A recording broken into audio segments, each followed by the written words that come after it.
नमस्कार प्रणाम। हम खेसारी लाल यादव सबके गोड़ छुके गोड़ लगतानी।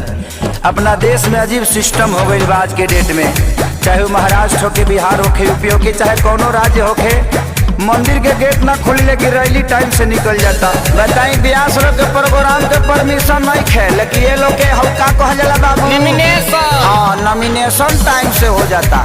का सिस्टम आ गई बा। बताई हमनी के माई के पूजा करे खातिर भी सरकार से परमिशन लेके पूजा के पड़ी।